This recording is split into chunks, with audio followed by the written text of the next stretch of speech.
scared. Like you don't know who hates you until you hit it big in this life. Until something good, like really, really good happens to you, most times you really don't know who are your true friends. You know, I know people say when things are bad and the chips are low, friends are few. No, a lot of times the people who hang around you when things are really rosy, they are not your friend. They are your frenemies, and those are the dangerous ones. It's better a declared enemy than a frenemy, and I'll tell you why. Before we start, let me introduce myself in case you don't know me. Obviously, you don't know me. If you're watching at this moment, the possibility of you knowing me is slim.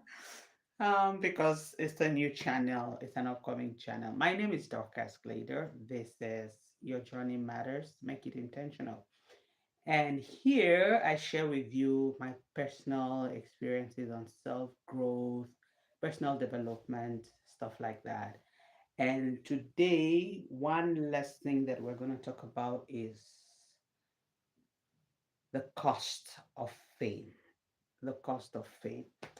So I was going through the internet yesterday on YouTube, and there is a trending story that unfortunately will die down like every other, and the perpetrator, who in my opinion is also a kind of victim of circumstances, in the sense that I think she's not okay, will just go, unpunished, unattended to. Because when you can sit down and create a very graphic story about being SA'd or graped, like the young ones are saying today.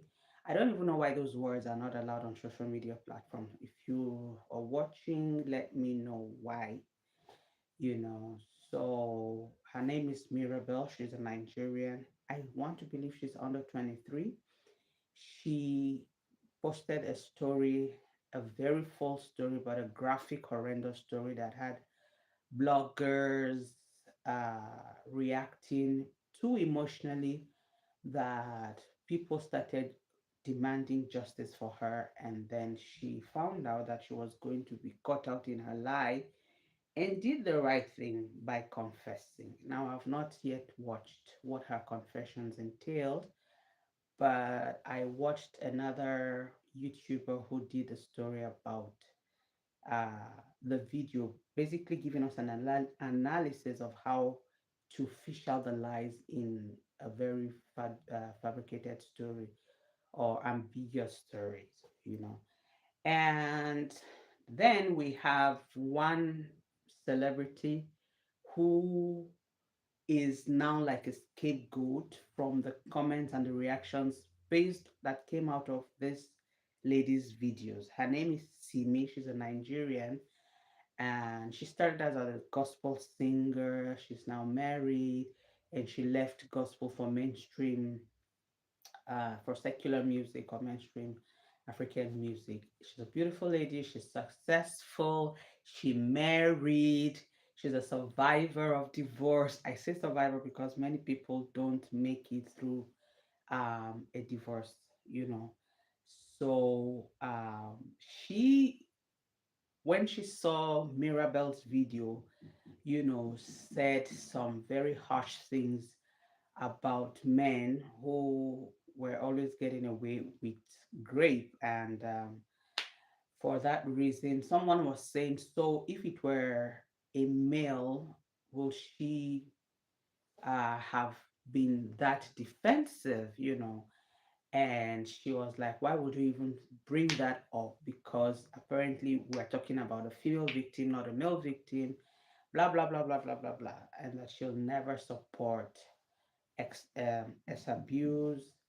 And so it turns out that Mirabel was lying, and they now focused on her. Someone now called her out and said she ought to have apologized for previous statements that she had made, and she refused to apologize.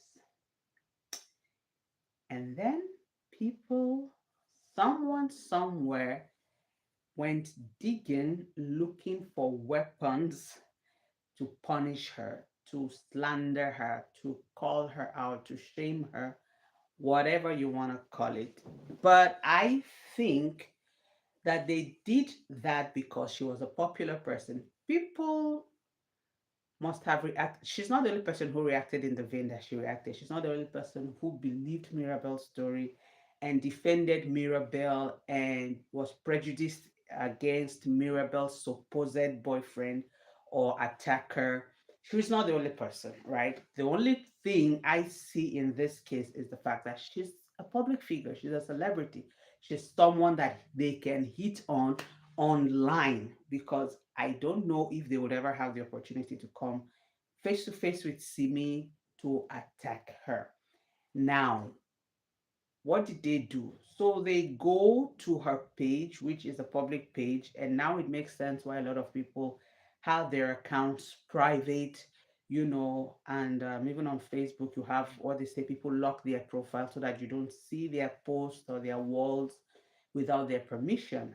Now, we know that that is good, but there are people who can go the extra mile and hack in and do that. And I want to believe that this person did that. So someone went digging just to throw mud on her because she refused to apologize or accept the accusations they were making of her. And that is what motivated me to bring today's talk, to say, if you did something at the age of 23 and 5 years later, 10 years later, someone can have the time, the energy to go digging and find out something just to prove a point, how much more do they need to destroy you? You know, because at the time she had made those old videos, those old tweets rather, nobody had called her out. When her husband made the alleged tweet, and I say alleged because I've not read it for myself, nobody called them out. But now she's famous, and she also alluded to the fact that when she had made those tweets, she was just an upcoming artist, so she wasn't that famous, and it seemed not to have mattered. But now that she's more influential, now that she's more successful, people think it's the time to hold her accountable for seemingly innocent things that she was posting. I saw some channels, some videos where they produced those tweets, and it didn't sound as grave or as serious as people are trying to make it, in my opinion, which I believe I'm entitled to and air. It might not be a popular one, you know, but for the fact that in many videos people were holding her accountable and accusing her of being a pedophile and forcing her to apologize for crimes that she may not have committed just because she was prejudiced over the supposed or non-existent attacker of Mirabelle, shows you how wicked the world is. It shows you how hateful majority of persons are, because again, tell me why you would go and dig when already the said story did not even happen. If there was an actual falsely accused person to apologize to, then it would make sense why they picked on her, on Simi, to apologize. But there is no actual person. This is something that has something fictitious that happened in Mirabelle's head, and we all reacted. Everybody reacted, and nobody else is uh taking into accountability. Nobody is being asked to restain their words or to remodify to recant their posts, to recant their reactions. Only Simi. Funny enough, it's a woman on the other hand, and I'm thinking, is it because Mirabelle is a woman and she was supported by Simi, so now Simi becomes a second victim? Like they decide to channel their their anger towards her, which doesn't make sense. But I strongly believe that it's because she's a popular person. And people who are doing this are using that reaction of hers to Mirabel's incident for nothing more than financial gain. Because the more you attack her, the more you drag her, you troll her online, the more money you're making to your channel, because you're bringing traffic to your channel, to your website, if you're a blogger, you know, and that is just selfish gain because somewhere in your twisted mind, you have not made enough money the way Simi has made, or you think because of the profit or the fame and the wealth she has attained, she doesn't deserve it if she could have done one, two, three, four. You play God, you begin to judge her, you begin to attack her, and to me, I find that very appalling. I was watching a reel where this person was attacked by armed robbers, and they asked her for a specific wristwatch, a specific handbag, a designer handbag, and so many expensive gifts that she had acquired, or her husband, and somewhere her husband who bought them for her. And they were very, very specific. And then she asked, "But how did you guys know about all these things?" She said, "No." And the criminal said to her, "It's because we saw you posting it on Facebook." So it begins to show you that it's not every success, every achievement that deserves to be publicized. I love that adage that says, don't tell them what they are doing, let them see the change, you know. Let people just see the success, how deep, how big. It's left, leave them to judge it, leave them to assume, leave them guessing. Another favorite saying I saw is that there are many people who are watching, waiting for you, who are holding their breath for you to fail. And the person says, let them choke, meaning do not give up, succeed, so that while they hold their breath, they're going to choke and asphyxiate and die and probably find a life somewhere else. So that is just what I wanted to share with my audience today. There's nobody online, but it's fine. I'll post it and maybe I'll share it with other friends. But that is one lesson for someone like me who is not street savvy. It really hit home, when I saw the reactions towards Simi, what I've just said now, that not everybody is happy for you. So it's not every success that you share online. It's not everything that you tell people. A lot of times when I used to go to the salons, you hear women talking about their husband's fame, their achievement, and all those things. And a lot of time it just shows you that we're looking for affirmation. We attach our worth to our achievement. And so if it's a feasible or tangible achievement, we're waiting for the applause of men. We're requiring recognition.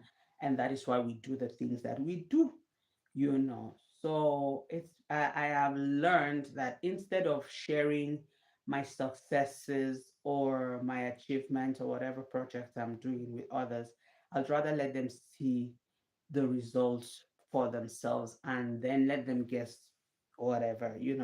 Because at the end of the day, when you share your successes like that, people don't know the fire, people don't see the process, the hell it took you to cross before you got to that pinnacle of success. They just think, no, she got it, it just fell on her lap, in her lap. Why should I be the one struggling and still not making success or not prospering that way? So while there will be people, there will be haters, there will be frenemies, don't be afraid of chasing your success. Don't be afraid of pursuing that dream. But keep those dreams, those ambitions, and the success and the rewards to yourself. And if you have to share, let it be a friend with a friend and family who have earned your trust. Okay, that's all I have for today. And I'll see you guys in the very next video. I don't know. Bye bye.